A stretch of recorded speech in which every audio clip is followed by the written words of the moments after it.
खबर की शुरुआत करें। आपको बताएं कि कठुआ के बरवाल में जम्मू में पठान और नेशनल हाईवे पर कल दोपहर एक हादसा हुआ था, जिसमें सरकारी मुलाजमीन विजय भारत सिंह की मौके पर ही मौत हो गई थी। विजय भारत सिंह ड्यूटी से बाइक से घर लौट रहे थे, तभी एक तेज़ रफ्तार ट्रक ने उन्हें टक्कर मार दी। हादसे के बाद ट्रक ड्राइवर मौके से फरार हो गया, जबकि पुलिस ने ट्रक को कब्जे में लेकर जांच शुरू कर दी है। उसी दौरान श्रीधर पाटिल भी वहां से गुजर रहे थे, जिन्होंने रुककर अफसरान को ज़रूरी कार्रवाई की हिदायत दी। हादसे की वजह से कुछ वक्त तक हाईवे पर लंबा जाम भी लगा रहा। जम्मू पठानकोट राष्ट्रीय राजमार्ग पर बरवाल मोड़ के करीब एक दर्दनाक सड़क हादसा हुआ है। इस हादसे में एक युवक की मौत हो गई है। प्राप्त जानकारी के अनुसार जम्मू से पठानकोट की ओर जा रहे एक बड़े ट्रक सीमेंट बल्कर की चपेट में एक मोटरसाइकिल आ गया और इस हादसे में मोटरसाइकिल सवार युवक की मौके पर ही मौत हो गई। आपको बता दें कि हादसा इतना भयानक था कि बाइक पूरी तरह से क्षतिग्रस्त होगी। वहीं हादसे की सूचना मिलते ही पुलिस के आला अधिकारी मौके पर पहुंच के DIG Jammu Samba Kathua range Shridhar Patil, SSP Kathua Mohita Sharma सहित कई अधिकारी जो हैं वो मौके पर पहुंच के और तुरंत शव को वहां से गवर्नमेंट मेडिकल कॉलेज कठुआ के लिए भेज दिया गया है। और आपको बता दें कि जिस शख्स की मौत हुई है वो कठुआ के खरोट गांव का रहने वाला है और पुलिस ने इस संदर्भ में विभिन्न धाराओं के तहत मामला दर्ज कर अगली कार्रवाई शुरू कर दी है। कठुआ से सरबजीत सिंह, जी जम्मू कश्मीर, लद्दाख। कटरा के मेन बस स्टैंड पर वाक़ होटल दुर्गा में आग लगने से इलाके में हड़कंप मच गया। बताया जा रहा है कि होटल में लगे जनरेटर में तकनीकी खराबी की वजह से आग लगी, जो तेज़ी से फैलकर तीसरी मंजिल तक पहुंच गई। आग के लपटें और धुआं दूर तक दिखाई देने से आसपास अफरा तफरी का माहौल बन गया। इत्तला मिलते ही जम्मू एंड कश्मीर पुलिस और फायर डिपार्टमेंट की टीमें मौके पर पहुंची और सख्त मेहनत के बाद में आग पर काबू पाया। राहत की बात यह रही कि सभी लोगों को वक्त रहते बाहिफाजत बाहर निकाल लिया गया और किसी तरह का जानी नुकसान नहीं हुआ। अफसरान ने शुरुआती जांच में शॉर्ट सर्किट की वजह बताई है। देखिए, आज शाम को तकरीबन 5 बजे के आसपास हमें एक इत्तला मिली कि यहाँ पे आगजनी की, होटल दुर्गा है उसके तीसरे छत पे आगजनी की एक घटना हुई है, जिसके बाद हमने फायर ब्रिगेड ने और सारी टीम्स जो हैं डिस्पैच करके अभी लार्जली आप देख सकते हैं मेरे पीछे हमने आग को काबू पा लिया। अपरेंटली एक शॉर्ट सर्किट का साइन देता है, बट फर्दर इन्वेस्टिगेशन में क्लियर हो जाएगा कि ये इंसिडेंट क्यों। Jammu and Kashmir Waqf board की चेयरपर्सन डॉक्टर सैयद दरख्श अंद्राबी ने डोडा के सादिकाबाद में tough and toast play zone का इफ्तिताह किया है। ये नया प्ले जोन बच्चों और नौजवानों के लिए बनाया गया है, जहां पर टर्फ, क्रिकेट, फुटबॉल और खेलने की दूसरी सहूलत मौजूद हैं। अफसरान के मुताबिक डोडा में इस तरह की पहली सर्विस है, जिसका मकसद नौजवानों को खेल से जोड़ना और उन्हें अच्छी सरगर्मी की तरफ लाना है। मकामी लोगों ने भी इस पहल का इस्तकबाल किया और कहा है कि इससे नौजवानों को नशे जैसी बुरी आदतों से दूर रखने में मदद मिलेगी।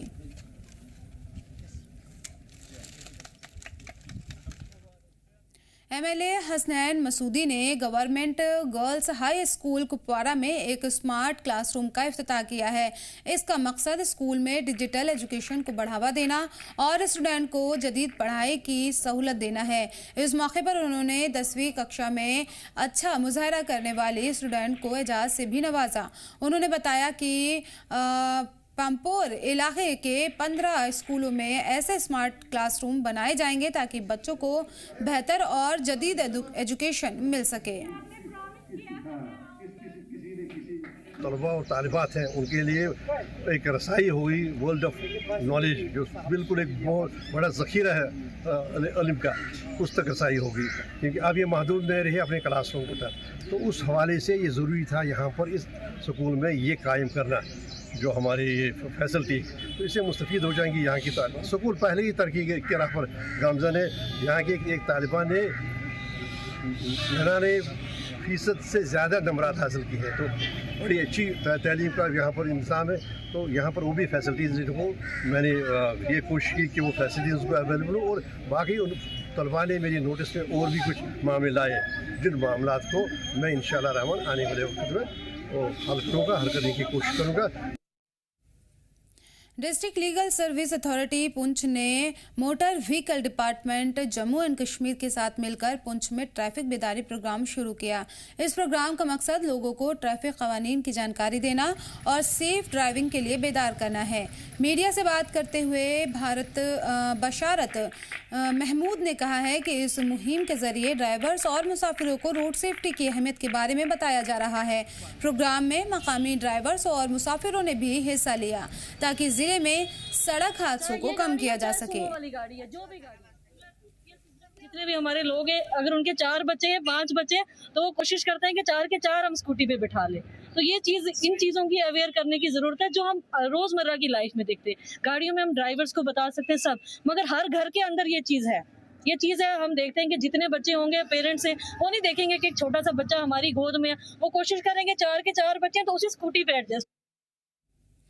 पीपल डेमोक्रेटिक पार्टी ने अनंतनाग में एक रोज़ा वर्कर्स कन्वेंशन का एहतमाम किया है, जिसमें पार्टी के कई लीडरान और कारकुनान ने हिस्सा लिया है।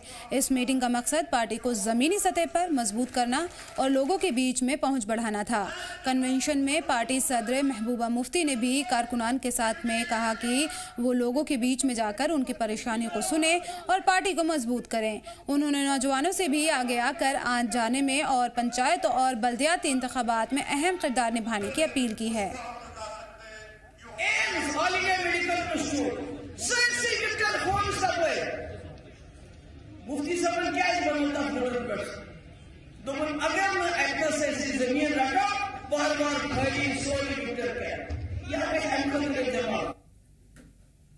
कुपवाड़ा पुलिस ने नशा विरोधी अभियान को और तेज करते हुए गाड़ियों की जांच के लिए स्पिनर डॉग्स तैनात किए हैं। ये कदम 100 दिन के नशा मुक्त जम्मू एंड कश्मीर अभियान के तहत उठाया गया है ताकि मंशियात की स्मगलिंग पर रोक लगाई जा सके।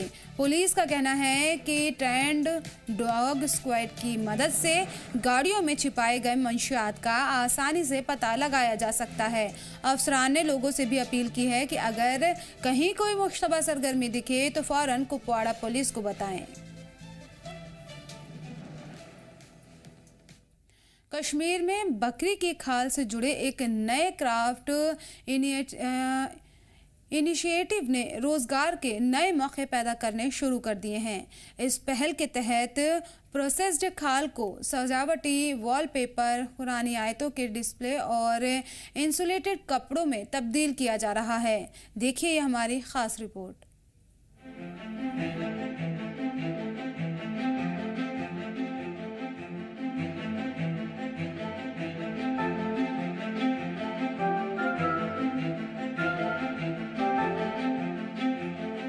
कश्मीर में बकरी की खाल से जुड़ा एक नया क्राफ्ट इनिशिएटिव रोजगार के नए दरवाजे खोल रहा है, जहां रिवायती फनकारी को मॉडर्न डिजाइन के साथ जोड़ा जा रहा है। इस प्रोजेक्ट के तहत प्रोसेस की गई खाल से डेकोरेटिव वॉलपेपर, पुरानी आयत के फ्रेम और गर्म कपड़े तैयार किए जा रहे हैं, जिन्हें प्रीमियम हैंडक्राफ्ट प्रोडक्ट्स के तौर पर मार्केट में पेश किया जा रहा है। इस पहल की क़यादत ताहिर अहमद कलवाल कर रहे हैं, जो बेरोजगार नौजवानों को खास हुनर सिखा रहे हैं। इससे वादी में स्किल डेवलपमेंट और माशी इस्तेहकाम की तरफ एक अहम कदम माना जा रहा है। जी अस्सलाम वालेकुम, मेरा नाम ताहिर अहमद कलवाल है।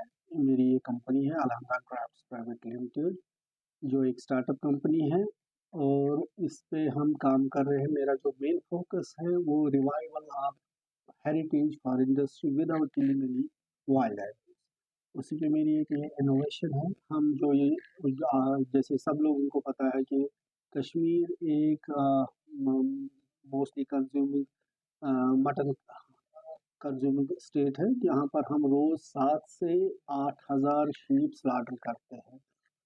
तो उसमें हमारे जो शीप स्किन्स हैं वो ऑलमोस्ट इस वक्त ज़ाया जाते हैं, कभी कभी फेंकने पड़ते हैं, कभी कभी मतलब 20-25 रुपये या 50 रुपये का वैल्यू आता है। तो पहले जो कंट्री की जो हमारी लेदर इंडस्ट्री थी उसमें मतलब जो लेदर बनता था डिमांड अच्छी थी, वो पिछले कई सालों से थोड़ी डिक्लाइन चल रही है। जो हमारी कंट्री की लेदर इंडस्ट्री है उसकी वजह से उन शीप स्किन्स का कोई वैल्यू नहीं रहा। तो अगर हम दूसरी कंट्रीज़ को देखते हैं, चाइना को देखते हैं, टर्की को देखते हैं, उन्होंने उसके और आर्टिकल्स बनाए हैं जो नॉलेज कश्मीर के बगैर ऑल ओवर इंडिया कहीं पर भी नहीं। तो बिकॉज जो ये हमारी सेंचुरीज ओल्ड इंडस्ट्री थी यहाँ पर, फॉरेन इंडस्ट्री, वो डिक्लाइन है पिछले कई 30-35 सालों से, बिकॉज वाइल्ड एनिमल्स बैन हो गए। मैं वाइल्ड एनिमल्स के इफेक्ट दूंगा, वाइल्ड एनिमल्स के इफेक्ट शीप स्किन को दूंगा। जैसे ये है, ये मुझे ब्लैक पैंथर बनाना है, इसके लिए ये स्किन है, अभी ये अंडर प्रोसेस है, अभी इसका पूरा काम नहीं हुआ है, अभी ये जस्ट स्ट्रक्चर तैयार हुआ, अभी उसमें भी काम करना बाकी है। उसके बाद ये है ब्लैक शीप स्किन, इसको हम इस पे कवर करेंगे, इसमें पूरा ऐसा लुक आ जाएगा जैसे रियल जो है ब्लैक पैंथर है। इसी तरीके से चाहे लेपर्ड है, चाहे टाइगर है, चाहे वो सारे हम इसके बनाएंगे। जो पहले हम रियल एनिमल्स के बनाते थे आज से 40 साल पहले, उनकी बहुत ज़बरदस्त डिमांड थी। इस वक्त ऐसे डेकोरेशन पीसेस वर्ल्ड वाइड बनते हैं, बहुत सारे लिमिटेड प्लेसेस पे बनते हैं, और हमारे पास ये नॉलेज है, हम शीप स्किन को इससे एडिशनल वैल्यूज़ दे के काफ़ी ज़्यादा, जो मैंने आपको पहले भी किया कि हम फॉरेन एक्सचेंज को जनरेट कर सकते हैं। ऐसे आर्टिकल्स बना के इसका एक्सपोर्ट होगा, यहाँ पर लोकल यूज़ होगा। इस काम में मॉडर्न कलरिंग टेक्निक्स और जदीद डिज़ाइन का इस्तेमाल किया जा रहा है, जिससे इन प्रोडक्ट्स की बाजार में कद्र बढ़ रही है। चाहे वो लोकल मार्केट हो या बाहर की मार्केट, इन प्रोडक्ट्स की डिमांड में इजाफा हो रहा है। तो बिकॉज जो ये हमारी सेंचुरीज ओल्ड इंडस्ट्री थी यहाँ पर, फॉरेन इंडस्ट्री, वो डिक्लाइन है पिछले कई 30-35 सालों से, बिकॉज वाइल्ड एनिमल्स बैन हो गए। हम उस जो एक्ट को खैर मकदम करते हैं, उसको हम टच भी नहीं करना चाहते हैं, और मेरी ये जो है, जो हमारी हेरिटेज इंडस्ट्री थी फॉरेन इंडस्ट्री, उसको हम रिवाइव करेंगे। ये जो हमारे डोमेस्टिक एनिमल्स हैं, जिस मटन को हम यूज़ करते हैं, उनकी जो स्किन्स हैं, उसी को मेरी ये कुछ कोशिश है, उसको इफेक्ट्स दे के वाइल्ड एनिमल्स के उसको उस काबिल बनाएं जो ग्लैमर वर्ल्ड की चॉइस है। तो ये मेरी कोशिश है, ये मेरी थॉट इसलिए इस वजह से आई क्योंकि मैं पिछले 30-35 साल से इस इंडस्ट्री, लेदर इंडस्ट्री में वाबस्ता हूँ। मैंने काफ़ी मतलब इंटरनेशनल एक्सपोजर है मेरा, एशिया के साथ काम किया है, और बट मेरे को अफसोस रहता था यही कि अगर हमारे पास रॉ मटेरियल अवेलेबल है, हम क्यों नहीं करते हैं। बट मेरा बिजनेस यहाँ से बाहर था, क्योंकि यहाँ पर पीछे हमने तो जो बहुत अनफॉर्चुनेटली हालात ख़राब थे, तो मैं भी बाहर था। तो फिर जब मैं यहाँ पर वापस आया कोविड के दौरान, तो बिज़नेस डाउन हो गया, तो फिर मैं वापस आया, तो उन्हीं दिनों मैंने शीप हस्बेंड्री में जाके कुछ गवर्नमेंट में एफर्ट्स लगाए, इस तरफ ध्यान खींचने की कोशिश करी। तो उसमें शुक्र ऊपर वाले का, अथॉरिटीज़ ने भी काफ़ी इस पे मतलब सोच विचार किया। सबसे पहले मैंने एलजी सर के सामने एक प्रेजेंटेशन दी थी, वहाँ पर श्री अटल जी सर भी मौजूद थे। उन्होंने उसमें काफ़ी रुचि दिखाई इसको HADP में लाने के लिए, तो जिसके लिए मैं उनका शुक्रगुजार हूँ। बट बहुत कुछ अभी करना बाकी है। तो जिस तरीके से अब इसको HADP में भी लाया गया, बाकी चीज़ें, बट जो मेरी थॉट है, मेरी थोड़ी सी डिफरेंट है। जो अथॉरिटीज़ है, जो शीप डिपार्टमेंट वाले हैं, चाहे कास्ट है, उनकी थॉट अपने हिसाब से, वो अपने हिसाब से, मैं अपने हिसाब से कोशिश में लगा हूँ, क्योंकि इसमें बहुत सारे चैलेंजेस हैं। सबसे बड़ा चैलेंज मुझे जो मद्देनज़र आता है, वो जो यहाँ की फार्मिंग वगैरह है, वो हैफाजत है, जहाँ पर हमें प्रॉपर वूल और पैलेट के लिए काफ़ी मेहनत करनी पड़ेगी। और मैंने काफ़ी पिछले 3 साल में कास्ट में एज एडजंक्ट फैकल्टी भी काम कर रहा हूँ, वहाँ पर भी कुछ ट्रेनिंग्स पाई, वहाँ पर भी हमने ट्रेनिंग्स दिए, इंटरेक्शन हुआ काफ़ी ज़्यादा जो हमारे शीप ब्रीडर्स हैं। तो फाइनली मैं इस नतीजे पर पहुँचा, क्योंकि मैं जब इसको प्रोसेस करता है उसमें हमारा 60% 65%, 45-50% से ऊपर प्रोसेस करने के बाद वो फेंकना पड़ता है, क्योंकि उसको प्रॉपर केयर नहीं होता है। रॉ मटेरियल जब हम उनसे लेते हैं, क्योंकि हमें वो आइडेंटिफाई नहीं होता है, वो हैफाजत तरीके से कोई खाल कहीं पहुँचती है, कोई खाल कहीं पहुँचती है। उसको ऑर्गेनाइज करने के लिए मतलब कुछ मतलब मेजर स्टेप्स हैं जो इस तरीके से नहीं हो पाएंगे। उस पर मेरी कोशिश है, मैं अपनी लेवल पे उसको, क्योंकि मेरी समझ में बस यही आया, जब तक मैं फार्मर को किसी तरीके से मतलब फ़ायदा ना पहुँचाऊँ, मेरी बात नहीं मानेगा। तो उसमें मतलब हमें कोऑर्डिनेशन होनी चाहिए, चाहे शीप डिपार्टमेंट है, चाहे स्क्वास्ट है, चाहे जो अगर हम कोऑर्डिनेट करके जो उनके पास जो उनको प्रॉपर जो हम आज काफ़ी ज़्यादा स्कीम्स हैं शीप फार्मर्स के लिए, उनको एक प्रॉपर तरीके से अगर उनको डिलीवर किया जाए और उनको एक बाउंडेशन रखी जाए कि जिस तरीके से मुझे वो स्किन चाहिए, जिस तरीके से हमें वो वूल चाहिए।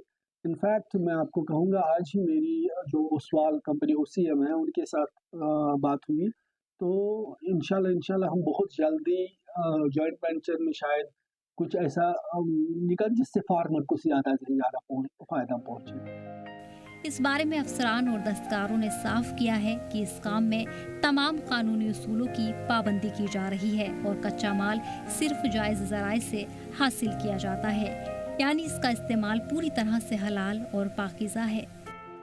तो इसको मैं विदाउट किलिंग हांगुल को ऐसे बना के मतलब उस पे शीप स्किन को ही इफेक्ट दे के मतलब हांगुल का, तो इस पे ये जब ये चढ़ेगा skin it will look like a real hangul. It will be मतलब इंशाल्लाह हम इसमें इतना स्किल डालेंगे। इसमें मुझे कुछ लोगों को इन्वॉल्व भी करना पड़ा, जो हमारे फाइन आर्ट के स्टूडेंट्स हैं उनको फर्दर ट्रेनिंग्स इस पे कैसे करने हैं उसको उस सेक्टर को भी खड़ा करेंगे, जो फिर हम वो स्किल यूनिवर्सिटी में भी देंगे, बाकी जगहों पे भी देंगे, जहाँ से हम आने वाली पीढ़ी को ऐसे आर्टिकल्स बनाने के लिए तैयार करेंगे। तो इस वक्त जो मेन चीज़ है, जो एक इनोवेशन है, मतलब शीप को फर आर्टिकल्स में कन्वर्ट कर, इसमें हमारे पास तकरीबन मेजर जो है 7-8 ब्रीड जो है जो रोज से आर्ट होते हैं। मैंने हर एक उस पे अपना R&D किया हुआ है, मतलब किस ब्रीड को हम क्या चीज़ क्या आर्टिकल बनाएंगे। जो सबसे बड़ा इसमें मतलब इशू क्या मतलब जो मतलब एक इनोवेशन जो एक स्किल है, मेजर स्किल वही है, वो आइडेंटिफिकेशन होना चाहिए कौन से ब्रीड को हम किस तरीके का आर्टिकल जो उस पर सूट करेगा। हर ब्रीड पे वो आर्टिकल नहीं बनेगा, उसके लिए एक स्पेसिफिक ब्रीड होता है, तो जिसको आइडेंटिफाई करना पहले ज़रूरी है, उसको सॉर्ट करना ज़रूरी है। मुझे क्या होता है, ये सारा मिक्स होता है, सारे जो ब्रीड है मिक्स होते हैं, फिर उसको आइडेंटिफाई करना मुश्किल होता है। उसको अगर जैसे यहाँ पर मतलब HADP में भी है, मतलब काफ़ी उसमें प्रॉपर स्लाटर हाउसेज होंगे, तो वहाँ से हम आइडेंटिफाई करेंगे। पहले से जो जानवर को ज़बह करने से पहले हमें पता चलना चाहिए इसका जो स्किन वगैरह है ये किस में जाएंगे, उसको आइडेंटिफाई करके प्रॉपर उसी जगह पहुँचाया जाए जहाँ पर उसका प्रोसेस हो सके। इसी तरह वूल में भी है, इसी तरह मतलब कुछ चीज़ें, बट दीज आर मतलब ये बिल्कुल पॉसिबल है। ऐसी चीज़ें नहीं है कि हम इसको पॉसिबल नहीं कर सकते, but it is not single man, मेरे अकेले बस का नहीं है, इसमें सबका एफर्ट चाहिए, इसका सबका सपोर्ट चाहिए, फार्मर का सपोर्ट चाहिए। फार्मर को ये समझना चाहिए कि अगर इसको हम इस पे एक इंडस्ट्री खड़ी करेंगे, हमारे बच्चों को रोज़गार मिलेगा, ये एक बहुत बड़ा एम्प्लॉयमेंट जनरेशन कर सकता है हमारे स्टेट में। सबसे पहले हमें मतलब दरपेश है आगे आने वाली जो नस्ल है हमारी, जो आने वाली पीढ़ी है, उनको हम रोज़गार क्या दें। अभी से हम बहुत परेशान हैं कि हम नेक्स्ट जनरेशन को क्या रोज़गार डिलीवर करेंगे। तो हमें सबसे पहले देखना चाहिए कि हमारे पास रिसोर्सेज क्या है, हम इन रिसोर्सेज को कैसे यूटिलाइज करेंगे, उनको प्रॉपर यूटिलाइज करेंगे। अभी जैसे हमारे पास बहुत सारी मतलब जैसे स्टार्टअप पॉलिसीज है, बाकी चीज़ें, अगर अभी हमने उन चीज़ों को अचीव नहीं किया, अभी उस पर हमने कोई इंफ्रास्ट्रक्चर खड़ा नहीं किया, हम कल को कोसेंगे अपने आप को, हमारे पास मौका आया था, हमने इस चीज़ को किया नहीं। मतलब ये मौका भी हमेशा नहीं आएगा। इन मतलब जो अथॉरिटीज़ है उनको इस पे मतलब एक मैं कहूँगा कि मतलब और लगन से काम करना चाहिए, इस डेडिकेशन से काम करना चाहिए, ईमानदारी से काम करना चाहिए, ताकि हम कल गुनहगार ना बने नेक्स्ट जनरेशन का, ताकि हम इसको यहाँ पर कुछ क्रिएट करके छोड़े। तो यही हमारी कोशिश होनी चाहिए, कुछ क्रिएट करें नेक्स्ट जनरेशन के लिए, और बाकी रोज़गार फराहम करने के लिए हमें और भी मतलब साधन ढूंढने पड़ेंगे।